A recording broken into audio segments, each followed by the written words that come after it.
Everyone, welcome back to my new blog. Anamika Pachauri में आप सभी का स्वागत है। तो कैसे हैं आप सब? आई होप बहुत ही अच्छे होंगे।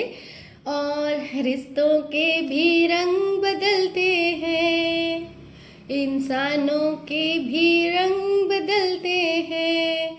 जी हाँ, मैं बात कर रही हूँ इंसानों के रंग की। इंसानों के चेहरे पे मुखौटा रहता है, उसकी इतने जल्दी बदलते हैं ना, बदलते हुए देर नहीं लगती। सभी क्रिएटर्स, जितने भी क्रिएटर्स हैं जिन्होंने सरिता का साथ नहीं दिया था, आज वो सभी उससे सामने से आके माफी मांग रहे हैं। वाह! मतलब जब उस लेडी को, सरिता जेठूलाल जी, जब इतनी कंट्रोवर्सी हुई थी उनके खिलाफ सिर्फ एक व्यक्ति के कहने पे, जो कि जगत दीदी हैं, जिन्होंने, जो गलत थी, जिसने रिश्ता तार तार किया है भाई बहन का, जिस पे शक था सरिता को, और शक नहीं पूरा विश्वास था। जब सरिता ने उसके खिलाफ आवाज उठाई तो सारी क्रिएटर्स और जगत दीदी के कहने पर उसके खिलाफ हो गए, उसका साथ नहीं दिया, उसको कितनी गालियां दी। जो सरिता ने खुद अपनी वीडियो में आकर दिखाया, सिर्फ एक व्यक्ति के कहने पर सबने मुझे भर भर के गालियां दी, भर भर के उसको जलील किया था, ऑनलाइन ऑफलाइन। और आज यही सारी चीजें उन पर बीत रही हैं, तो सभी लोग आके सरिता जेठूलाल से माफी मांग रहे हैं कि उस टाइम काश हम तुम्हारा साथ दे देते, हम तुम्हारा साथ देना चाहते थे। सब झूठ। अरे भाई, साथ देना चाहते थे तो आपने क्यों साथ नहीं दिया? माना कि चलो जगत दीदी आपको ब्लैकमेल कर रही थी, है ना, सबका ये कहना है कि नेहा हमें ब्लैकमेल कर रही थी, डरा रही थी, धमका रही थी। तो भाई सारे क्रिएटर्स के कुछ ना कुछ चीज ऐसी उसके पास थी, ऐसे सबूत थे जो सभी को डरा धमका रही थी। डरा धमका तो वो आज भी रही होगी, लेकिन आज आप कैसे उसके खिलाफ बोल पड़े? क्योंकि उसने आपको धोखा दिया, तो आपको सारे लोगों को समझ आ गई, तो आप उसके खिलाफ बोल पड़ते। अरे सारे लोग जब एक साथ आवाज उठाते, एक साथ बोलते, तो किसी की हिम्मत नहीं होती कुछ करने की, किसी की भी नहीं होती। और जो अपनी तू मैना दीदी, ठीक है, उनको, वो अपनी जगह सही है। अगर उन्होंने बोला कि एक रिकॉर्डिंग के कारण उनको इतने टाइम से ब्लैकमेल किया जा रहा, तो भाई देखिए, आपने रिकॉर्डिंग में कुछ गलत तो बोला नहीं था। गलत यही बोला था ना कि नेहा गलत है सचिन का रिश्ता, तब भी वो सामने आता तो आप सही साबित होती। और आज जितने भी लोगों ने माफ़ी मांगी है, तो वाकई में सरिता जेठूलाल अपनी जगह गलत नहीं है, क्योंकि उनकी जगह कोई और भी होता। और उन्होंने ये सही कहा है कि जब आप लोगों पे बीती, आपने करी, तो आप माफ़ी मांगने आ गए। और उस टाइम भी उन्हें माफ़ी की नहीं, साथ की ज़रूरत थी। और जब उस टाइम उस लेडी को इतना जलील, इतनी भर भर के गालियाँ दी जा रही थी, तब आप कहाँ गए थे? तब भी तो आप उसे भर भर के गालियाँ दे रहे थे। काश जब आपने उसका साथ दे दिया होता ना, तो ये इस लेडी जगत दीदी बेशरम औरत का काला सच तभी सामने आ जाता। और ये मनीषा ने खुद सरिता दीदी को बोला था, और सरिता दीदी ने भी ये सारी चीज़ें देखी थी, और उन्होंने अपनी वीडियो में बताया, मैंने तो अभी सिर्फ बोलना शुरू किया है, अभी तो मुझे सारा सच बताना है। और क्यों ना रखे वो अपना सच सामने? क्योंकि तब उनकी बात दबा दी गई थी, वो सही कह रही, तब मेरी बात किसी ने नहीं सुनी, तब मेरी बात दबा दी गई थी, तो मैं किससे कहती मेरी बात? और बहुत सही बोला उन्होंने कि कर्मा बहुत बड़ी चीज है, कर्मा एक ना एक दिन सामने आता है। और उन्होंने तब भी इतनी गालियां खा के, इतनी जलील होने के बाद भी, उस औरत के बाद जो खुद गलत थी,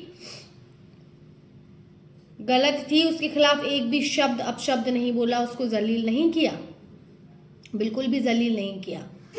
और उसने क्या किया? उसने सभी लोगों को मिलकर और इमोशनली ब्लैकमेल कर वो नेहा तिवारी ने, मुझे माइग्रेन है, मेरी तुम्हारे पास रिकॉर्डिंग है, मैं, मेरे लिए नहीं, मेरी फैमिली, इमोशनली हर एक चीज से ब्लैकमेल करके सरिता जेठूलाल को गालियां दिलवाई। और फुल कॉन्फिडेंस है मैडम, कितना मुंह चलाकर कह रही है कि भाई बहन का रिश्ता तुम्हारे यहाँ ऐसा होता होगा, मेरे यहाँ नहीं होता। उसको शर्म नहीं आई ये बोलने में कि तब ये सच सामने आएगा, तब मेरा क्या होगा?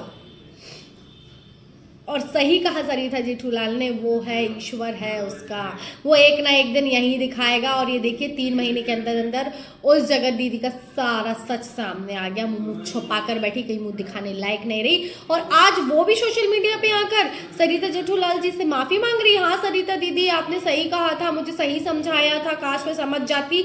और जब तू समझ जाती तो तभी पीछे कदम क्यों नहीं हटाए? तब आप समझ जाती, और चलो नहीं भी समझी तो आप गलत होती, वो भी आपने उनको गालियां दिलवाई, उनको बुरा भला बोला और सब क्रिएटर से बुलवाया।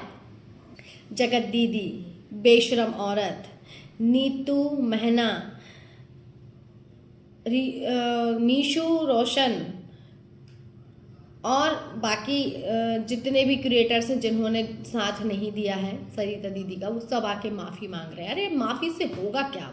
और मैं तो ये कहती हूँ, अगर ये सारा सच सामने मान लो बाहर नहीं आता और जितने भी आ भी गया, चलो जितने भी क्रिएटर्स पे ये सब चीज़ें नहीं बीतती ना, नेहा तिवारी उनको ब्लैकमेल नहीं करती या उन पे ठीकरा नहीं फोड़ती ना, तो ये लोग आज भी आके माफ़ी नहीं मांगते और सामने नहीं आते, वो जगत दीदी का ही साथ देते।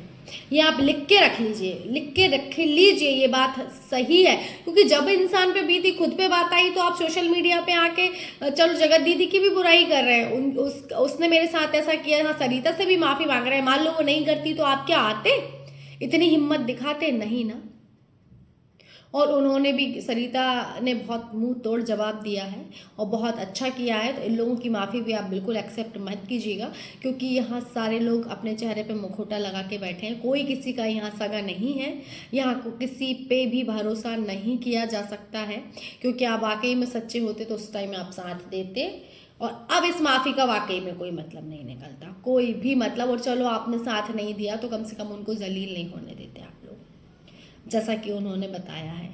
और आगे की सच्चाई तो अभी वो जगत दीदी की धीरे धीरे खुलेगी, सरिता, जेठूलाल जी अभी सब खोलेंगी, उनकी वीडियोस में बताएंगी। तो बस ये है कि भाई आज के ज़माने पे किसी पे विश्वास नहीं करना चाहिए। खुद पे बीतती है तो इंसान को समझ आती है, और माफ़ी मांगने से क्या होगा, सारी चीज़ें वापस नहीं आ जाएंगी और आप तब बिल्कुल माफ़ी मांगने नहीं आते। तो मेरा तो यही है कि आप लोग बिल्कुल माफ़ मत कीजिएगा सरिता जेठूलाल जी, और अब किसी पे विश्वास बिल्कुल मत कीजिएगा और किसी के मामले में भी आप लोग बिल्कुल मत पड़िएगा, क्योंकि अच्छाई का नतीजा आप ही देख सकते हैं कि क्या होता है। भले ही हाँ ये मानती हूँ कि सच सामने आता है, लेकिन अपने साथ बहुत बुरा होता है। आप बहुत अच्छी हैं, आपके ब्लॉग बहुत अच्छे होते हैं, आप बिल्कुल खुश रहिए और अपनी लाइफ को, अपने बच्चों को देखिए। हम सभी आपके साथ हैं सरिता दीदी।